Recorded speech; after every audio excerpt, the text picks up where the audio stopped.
They tried to stop my shine, but I said, hold up. Y'all know how many hoes done tried to hold this hoe up? Tokyo Talk boy. the music.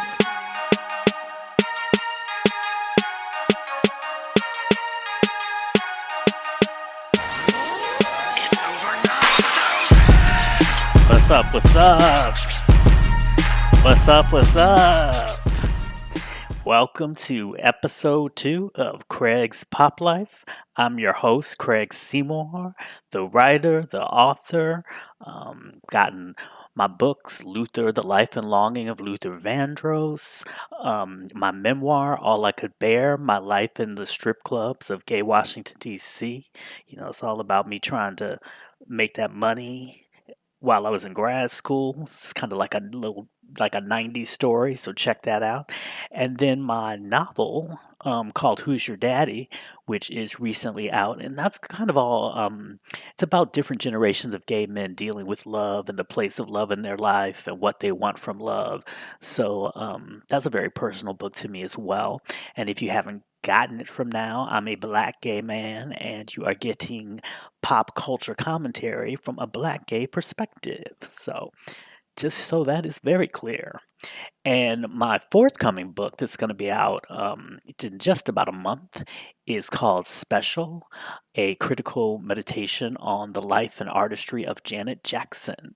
So I've interviewed Janet a couple of times for some Vibe cover stories, and I just feel with her being inducted into the Rock and Roll Hall of Fame, it is high time for us to just be able to put a critical narrative together about how she fits in with pop culture as a whole, and then also just in the trajectory of her own career, how that all holds together, and just kind of rethinking some of the cliches that are out there about her career. So I'm really, really, really excited about that. So all sorts of big things popping, as Ti would say. And I know last week I told y'all that I would probably be on iTunes by now, but for some reason, I don't know, it's taken a long time to migrate. So, thinking of there's a dope Mariah Carey song. Dun, dun, dun, dun, dun, dun, dun. Anyway, I don't want to be kicked off for no copyright. But anyway, so I think this is going to take a little while. But so I'm posting the episodes. I'm embedding those on my website, craigspoplife.com, and then along with all the things that I might reference throughout the show, and then eventually it's going to be on there. I have the RSS feed, and it's on Stitcher. And you know, a lot of my real podcast peoples don't really f with iTunes podcasts because they just don't find the interface that satisfying. And I know for me, you know, and I just sporadically listen to it, it just drives me crazy. It seems like either I thought I had downloaded a podcast and it really didn't download, and I'm stuck somewhere without Wi-Fi and can't listen to it, or else I listened to one episode of a podcast 2 years ago, and for some reason, every damn episode of the podcast is downloaded on my phone and taking up space. And I just haven't figured out how to. And you know, I was driving not that long ago. I was driving across the country, and all I wanted to do was just make a podcast playlist. So like I could listen to this episode of this one podcast and then listen to this other episode of another, and it would just kind of play back to back. And I mean, I'm sure there's a way to do it, but I just could not figure it out. So in any event, that is what's going on with that. So look forward to that in your iTunes. And I'm coming to you on a very special day. It is February 7th, and that is Dilla's Born Day. I said it's born really weird, but anyway, Dilla's Born Day. And if you don't know who Dilla is, he's one of the most important producers. You know, I don't even want to say hip hop. I don't even want. I mean, I just want to say like just if you're talking about the pantheon of black musical genius, Dilla is up there with what he was able to do with samples and just how he created them. And you know, it's kind of hard to describe the sound, but a lot of people were doing testimonials today, and Q-Tip came the closest to what I really feel about it. And he said that, you know, Dilla was programming it, like he was programming his beats, but it just felt live. And that's so true. Like it just felt so organic and so just in the moment, and just, you know, just viscerally, you just felt it. And I bring this up a lot for my Janet people because I know there's a lot of Jan fam up there, and Dilla had Janet connections. There's always just this kind of weird story that I don't know that anybody's ever gotten to the real crystal clear bottom of it, but some kind of way Dilla was involved with the making of the main beat for Got Till It's Gone. But he didn't really get credit. He may have gotten drum credit or something like that, but he didn't get like the big production credit because, of course, every Janet production credit is just Janet, Jimmy, and Terry. But anyway, so he has this one track that samples Janet's "Come Give Your Love to Me," and now you are a crate digger if you are coming up with "Come Give Your Love to Me" and sampling that. But that used to be the joint of the day, and I put that on the website. But you can hear him address a little bit of the "Got Till It's Gone" controversy at that. And then he also did two official mixes of "Got Till It's Gone." One was like I don't know, Saturday night something, Saturday night, I don't know what it's called. But the one I really like was JD's Revenge Mix, and people always felt like that was his way of kind of getting his revenge on not getting the credit that he might have felt that he was due with the actual track. So it's an interesting story, and he's definitely one of those people. I'm a firm believer in speaking people's names and just pe- um, you know, pe- keeping people's stories out there because it's just a tremendous story. And of course, his masterpiece was this album called Donuts, came out in '96. And he recorded the whole thing when he was in the hospital battling, like he had a bunch of rare blood diseases and lupus and all this kind of stuff. But basically, to pass the time, his mother would bring him a lot of 45s. For y'all that don't know what 45s are, they're small albums and you need to put a little thing in them to make them spin because the hole's bigger. Hence the donut thing. But anyway, so he would be there with the 45s and his sampler, and he would just be making music. And he was so, I guess it was kind of like some bloating involved with the disease. So his couldn't even walk because his legs were bloated so much, and even his hands using the samplers, they would get too bloated. So his mother would have to massage his hands, but he kept on doing it, and then Donuts is now considered a matter, almost universally a modern classic. So, I mean, that's when you're really doing something for your art. So, just a special guy, special story, and definitely gave us one of the best Janet Jackson songs of all time. So, just thought I would bring that up. Um, so, what's going on in the news, y'all? What is going on with this blackface stuff? What is going on with white people in blackface?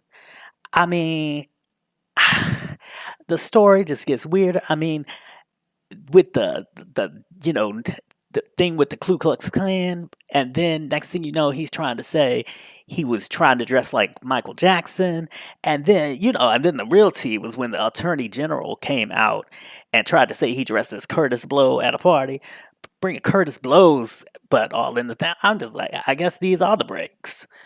Break it up, break it up, break it up. So, I mean, part of what this whole thing is um, bring up for me is just how we don't really have a very complicated way to talk about blackface in our society, because on the one hand there's blackface that was as part of the menstrual tradition, and for as problematic as all that was, um, it also brought black styles, black dances, black music to white audiences for the very first time.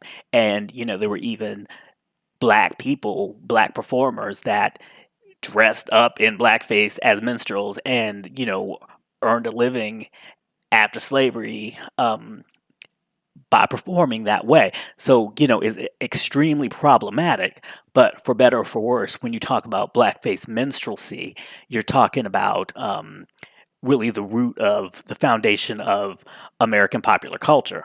And there's a really good book if you're interested in knowing more about that. This is a really good book by Eric Lott called Love and Theft, Blackface Minstrelsy and the American Working Class. Very good book that really gets into all of those kind of things when you see it in a performance tradition. And Sammy Davis Jr. Started out minstrel. But now that is a whole nother different thing than these crazy frat boys.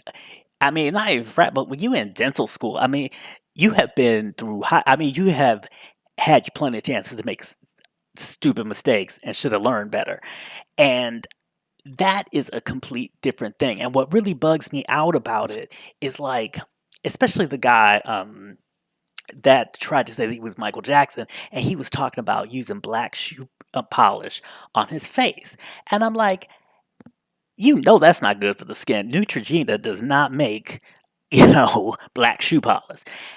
And if you were really trying to do a character of somebody, especially in the 80s, you could just buy brown makeup, right? That's the thing that would make sense. I mean, was full of drugstores. You could have gone to Woolworths, you could have gone to Dart Drug, you could have gone to Drug Fair, you could have gone to People's Drugstore. So the idea that you are going to debase yourself so much by putting something designed for shoes on your face automatically means to me that you are participating in a ritualized performance of dehumanization of somebody else because you are degrading yourself in an attempt to degrade somebody else. So I just really don't. I mean, that's just so. It's just something about that whole the shoe polish thing just really, really, really just got to me because it's just and especially I mean, people use different things back in the day. I'm talking about using shoe polish on your face in the 80s. That was some whole level of just just it's almost like it was some tradition passed down. You know what I mean? Because how's some little white boy thinking about who teaches you to be in blackface first? It almost like it is passed down, and to go ahead and just you know look in the colored section and use some dark and lovely foundation or something that would have been maybe too feminized, but also would have been too much of trying, giving too much dignity to the situation that you actually had to put something that was made for shoes on your face. So that's just got me all sorts of fucked up. I just think it's just crazy. And one of the people that I just always read, one of my favorite critics, because she just really puts it right.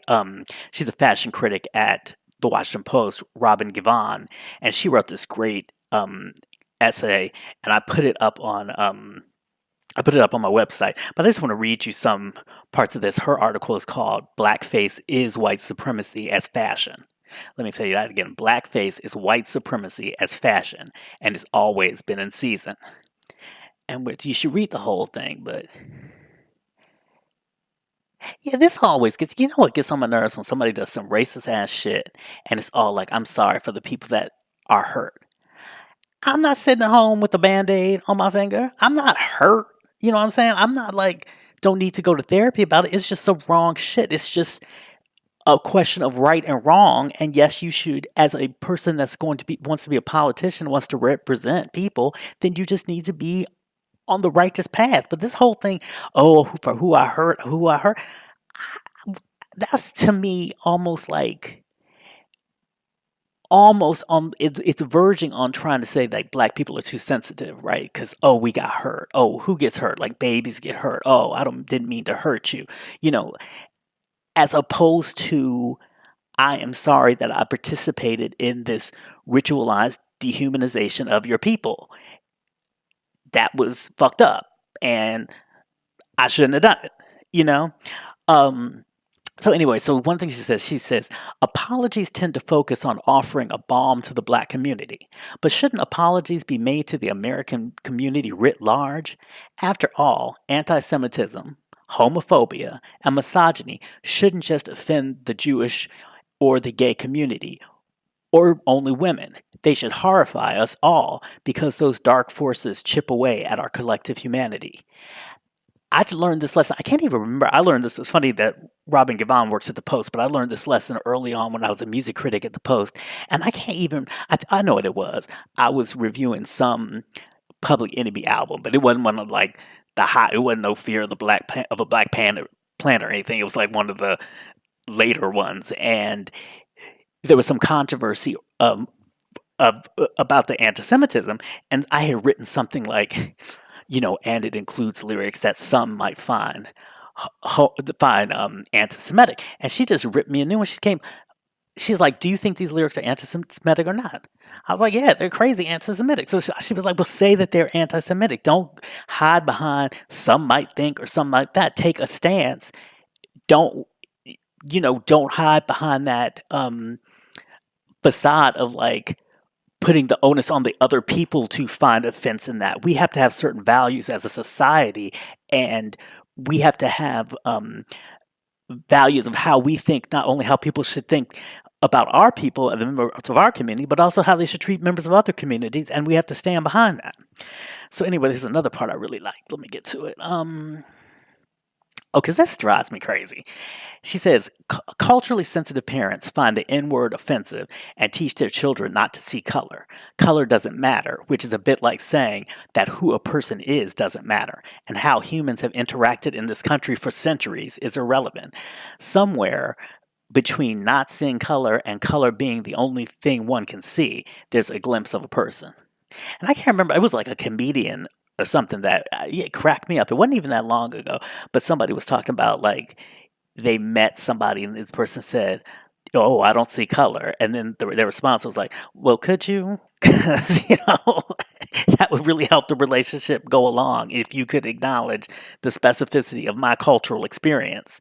But the other thing is, I think we just need to start getting this whole idea of color out of the dialogue of race too, because once color's into it, then you have people saying that nonsense that just drives me up a wall. Like, I like black people, I like red people, I like pink, purple polka dot people.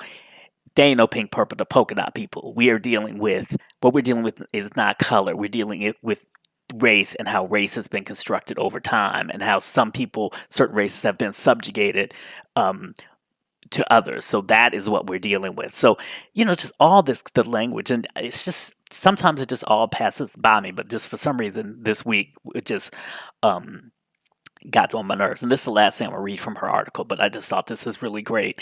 She said, "Racism is not measured by how you treat the person of color you know, but how you treat the ones you don't. It's not measured by your affection for the singular black person, but your respect for black people in general." I will say that again for the people in the back. I will say that again for people that are trying to stitch that in little, in a little thing so that they can hang it up.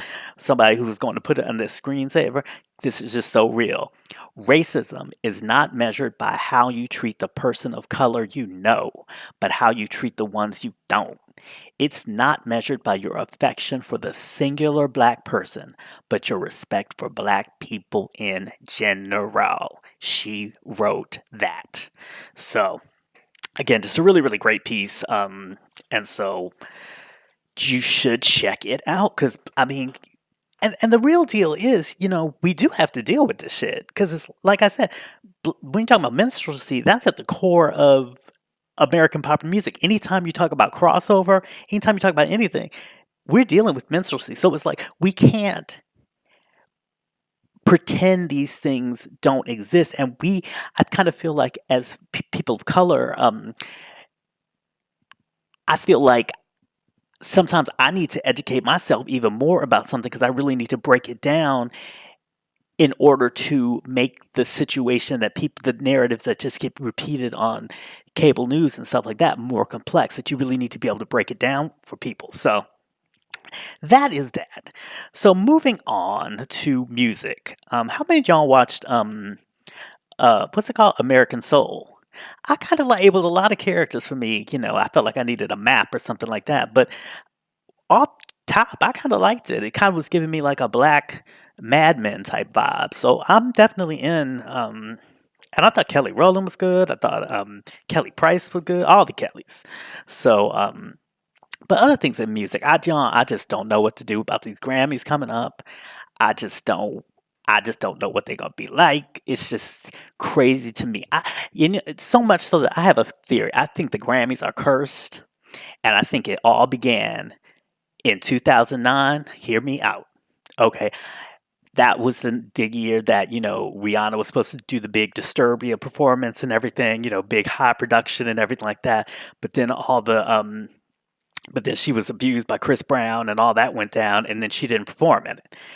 Okay, follow me. Then you got 2012, Whitney died. You know, another just bad mark on the Grammys.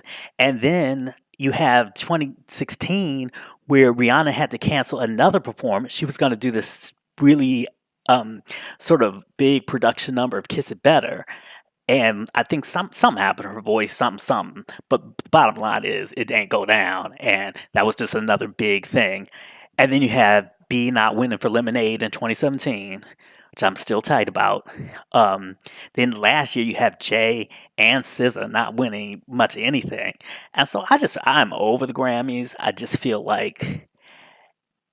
feel like some way they just took a turn. It's like they were always the stuffier awards, but you still got some sense that there was some sense of like not in the individual awards, but there was some kind of gravitas to the proceedings and just the awards in general.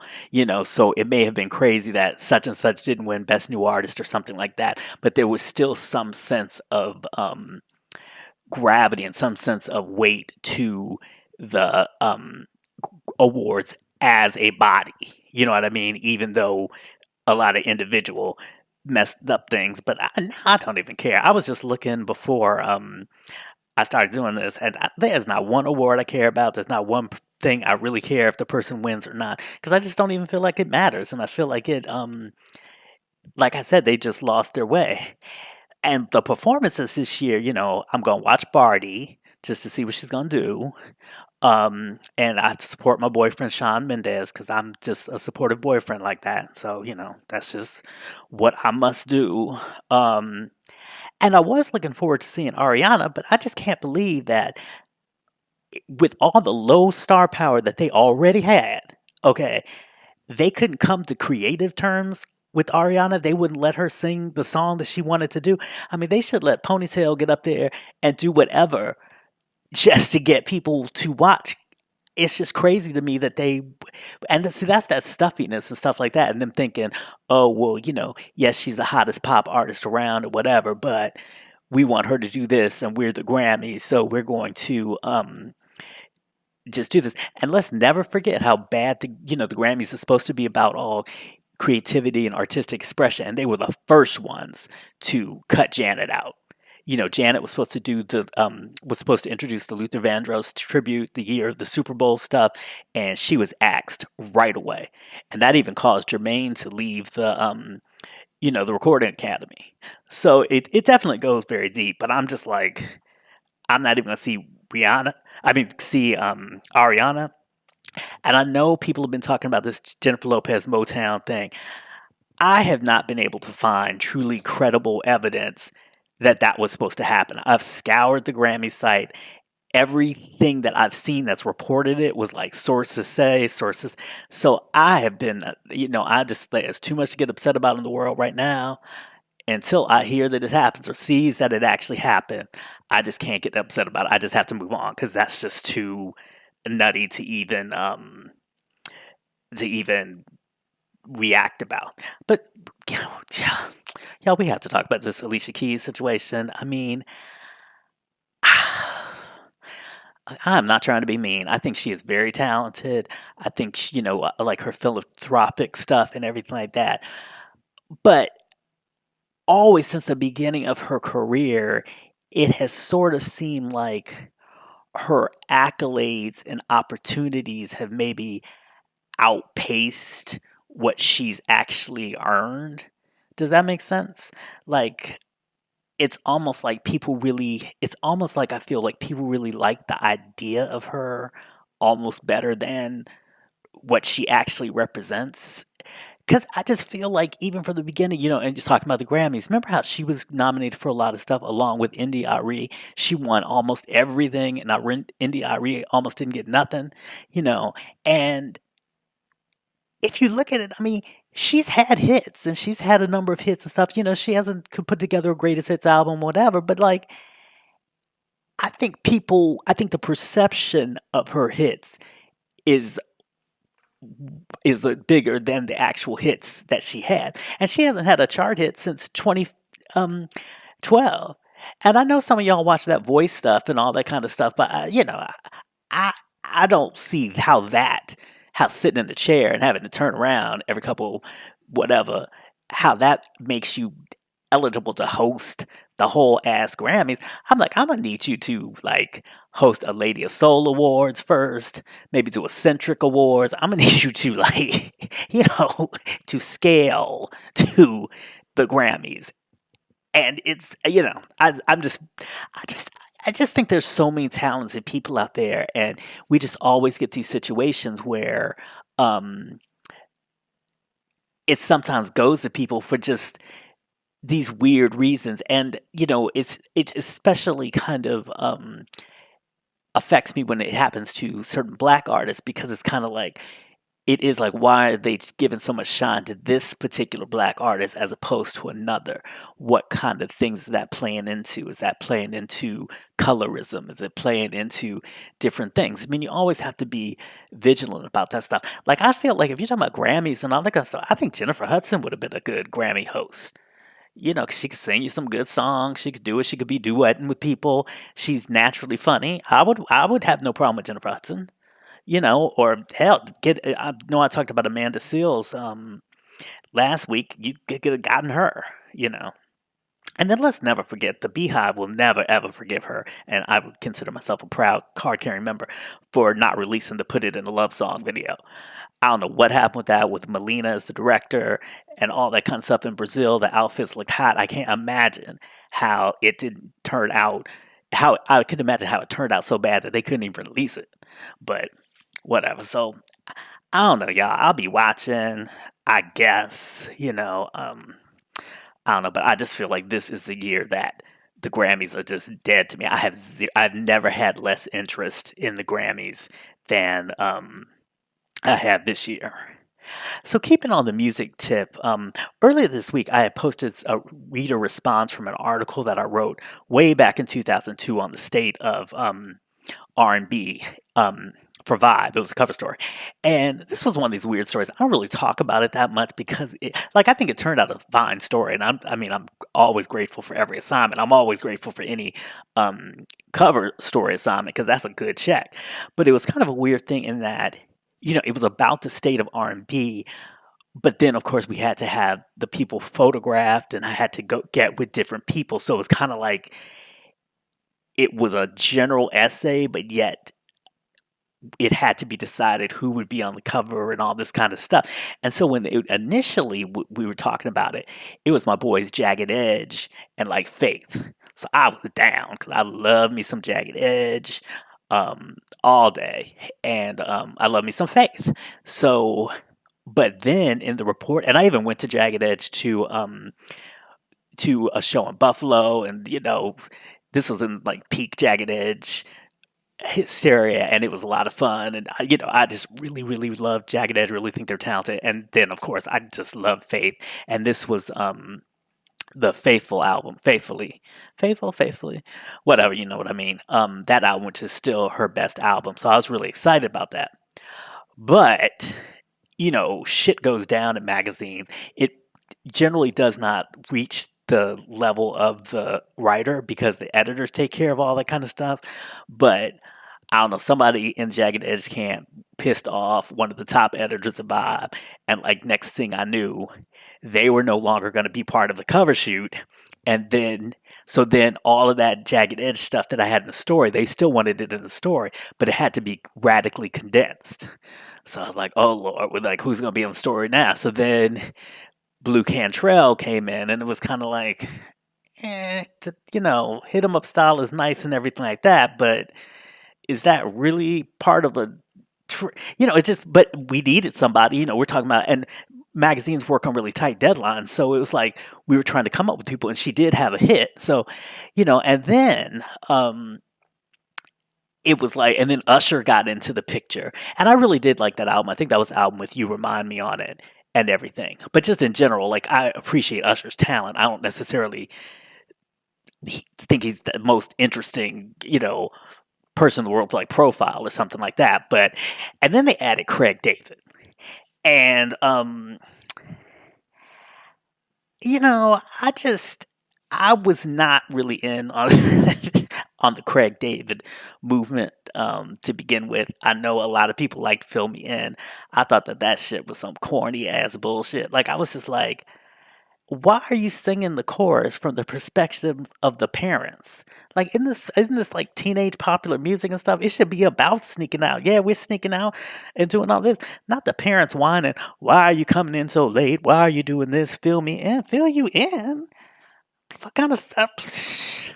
Anyway, I just thought that was the most corny stuff. It reminded me like the parents fill me in. It reminded me of like something like they made a video for high school students or something to try to increase their communication skills with their parents. And it was like, fill me in, it was like that. It just did not strike me as um, a real kind of song. And it's funny, it's like sometimes when I read my old writing, I feel like I drop in shade when I didn't even really realize. And it's funny, I feel like the longer I started out writing for like local publications where I could write whatever I wanted to write, and then I wrote for the Village Voice and stuff, so I could really, or even like Spin and Vibe, like I could just say whatever, nigga this, nigga that, and just really be raw. But then I started writing more for like the Washington Post and Entertainment Weekly and stuff, and I think that my style got a little smoothed out. And so I read my old writing sometimes. I'm like, yeah, boy. So that's what I'm thinking in terms of the Janet book. That's gonna be written by Mixtape C. I'm taking it back to the beginning. I don't give a fuck. I'm just gonna really give it to you with that. But I was reading this article with this Craig David again, and I died. So it's talking about fill me in, and I'm asking the other artists in the story about that. And the Jagged Edge people, Brandon, one of the twins, Brendan and Brandon, said the first time we went to Europe, Craig David was blowing up over there, and we weren't really on to the whole two-step thing. But when we heard Craig's record, we were like, okay, he's all right. He's hot. But then I put As Faith Evans. I get it now. It's an album I put on when I clean up the house.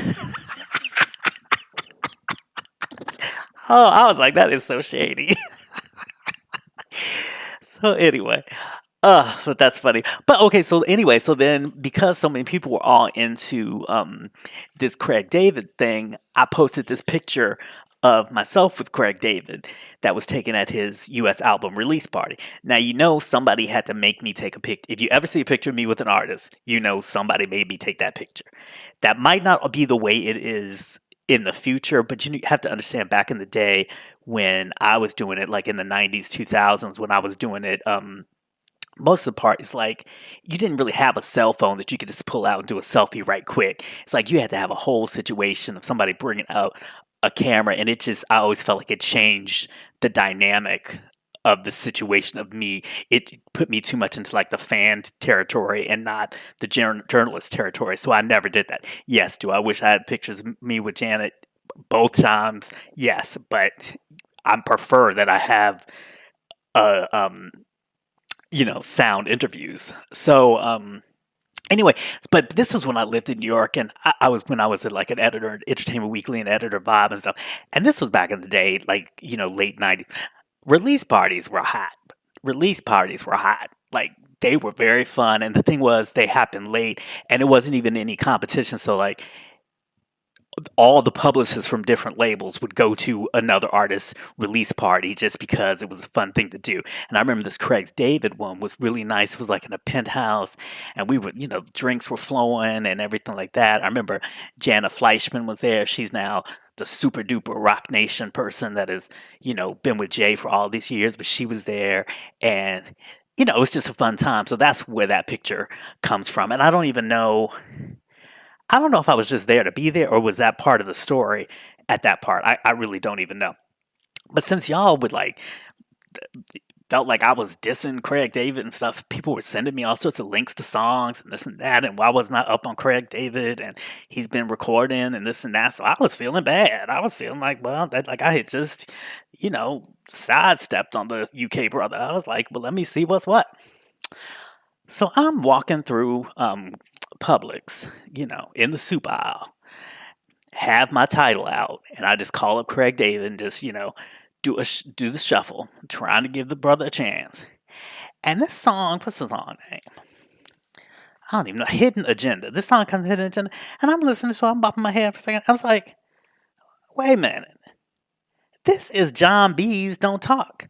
This is an exact copy of John B's Don't Talk. How you gonna go copy John B? I was outraged. I was just like, because, John B, that's a white boy that is at the cookout. Okay, he's at the cookout. Big Mama done already made him a plate and told you not to touch it. And it's one of them big plates because it's not the expensive Chinette, so it's kind of sagging in the middle. And then everybody's trying to save the aluminum foil, so the aluminum foil doesn't go all over the plate. The aluminum foil just kind of rests on the plate like a blanket. Like that's how John B is at the cookout, and everybody's dancing to Don't Talk. So I was just like, Craig David now is just canceled to me unless somebody can give me some good reason why I should re-listen or can have any kind of justification for that. So yes, I have posted both Hidden Agenda. I hope that song's called Hidden Agenda. Well, whatever it's called, it's on my website. So I put that, and unless you come up with some good reason why I should re-listen or why it's not an exact copy of my boy John B. done stole the good white man song, then Craig Davis canceled for me. I just don't. I'm over it. I might even take that picture down. Um, so lastly, I just want to let y'all know that I don't know how many people know about the Pads and Jot poll that Village Voice does, but it's lost significance over the way. But it was really an important thing back in the day, like to be a critic that was invited to be a part of that. It really showed that you were somebody that had kind of national recognition, and you could see what everybody else was listening to and everything. And they're kind of bringing it back. So I submitted this year. So I on the website, it's a pictures of all this stuff. It's my top 10 singles and top 10 albums of the year, but I made some changes from the ones that I posted initially, so you can check that out. And I have some Janet stuff I wanted to talk about, but I'm going to save some of it for next week. But I did want to say, did y'all know, like, earlier this week, the Poetic Justice came out with Blu-ray with 10 deleted scenes, screen tests, and commentary from John Singleton? Because I ain't know. I ain't know till somebody posted it on Twitter. And I was shook. And sure enough, they had it right in my good Best Buy, $14.99. So I actually have more than one copy. So I'm gonna give one away. But what I really, really need from y'all right now is just like, I really want people to share the podcast, just so look, I don't want you to share anything of mine if you don't like it, or you don't like it all like that to share. Because, there's some things that we're into, but we're not into it all like that to share. And if I'm in that category, I'm fine with that. Okay? And same difference, like, sometimes we just like stuff for us, and we really don't know a lot of other people around us that would like the same thing. And that is fine too. Sometimes that's the very reason that brings us to books or brings us to podcasts or something like that, because we're connecting with a voice that might be missing from our friend group or whatever. And that is all fine. I am never asking you to share anything that you do not like. But in the event that there is something that I have ever produced, one of my books, like I just said, my novel "Who's Your Daddy," that's now out on as an audible book, so you can get that on Audible. A lot of people have Audible memberships. You can let somebody know about one of my other books. You can let somebody just know about this podcast. But if you can send me proof, the first person to send me proof that they've shared something that I've done with, recommended it to another person, then they'll get the extra copy of the Poetic Justice Blu-ray that I have. And, the only thing that I ask you not to do is just, I mean, you could do it, but the only thing that, if you just like do a Facebook post or do a Twitter post, that doesn't count. But if you like direct message somebody on Facebook or direct message somebody on IG or Twitter, then that would count. So just, send me, all my contact information is there. So just send that to me. And like I said, the first person that can prove to me like 5 shares will get this copy of Poetic Justice, the Blu-ray with all the deleted scenes, which hopefully I will be talking about next week. So anyway, y'all, again, it has been fun. I really love doing this. I hope y'all love listening to it as much as I love doing it. And until next week, be cool, be kind, be creative, be your goddamn self. And I love all y'all. Craig, I'm out.